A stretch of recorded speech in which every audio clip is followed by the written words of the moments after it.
Hello everyone and welcome back to my channel again. তো আজ সকালে আমি বেরিয়ে পড়েছিলাম ভাইকে স্কুলে ছাড়তে। তো আমার ভাই এখন দোলনা স্কুলে পড়ে।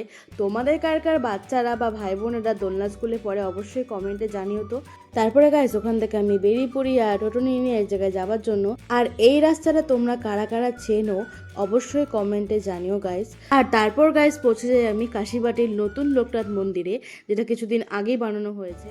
আর তার ঠিক পাশে আছে আমাদের পুরনো লোকনাথ মন্দির, যার সাথে আমার অজস্র অজস্র ছোটোবেলাকার স্মৃতি জড়িয়ে আছে। ঢুকতে না ঢুকতে একটা কাকিমা আমাকে প্রসাদ দিয়ে দিল। আর তারপর গাইস আমি একটু মন্দিরে ঘন্টি বাজিয়ে নিলাম। তারপরে গাইস আমি ভেতরে চলে গেলাম ঠাকুর দর্শন করার জন্য। গাইস ঠাকুরটা খুবই সুন্দর ছিল, আর ঠিক আমাদের পুরনো মন্দিরে যেমন করে সাজানো ছিল আর এখানেও সেরকমই সাজানো ছিল, একদম সেম ভাবে। তারপর গাইস চারপাশটা একটু ঘুরে দেখলাম আর ডেকোরেশনটা খুবই অপূর্ব সুন্দর ছিল। আর এই ঠাকুরগুলোর মুখগুলো খুব মিষ্টি ছিল। তো তারপর আর চারপাশটা একটু ঘুরে দেখলাম, একটু ওখানে টাইম স্পেন্ড করে ওখান থেকে গুটি গুটি পায়ে বেরিয়ে পড়লাম মামা বাড়ি যাওয়ার জন্য। তো চলো গাইস মামা বাড়ি যাওয়া যাক।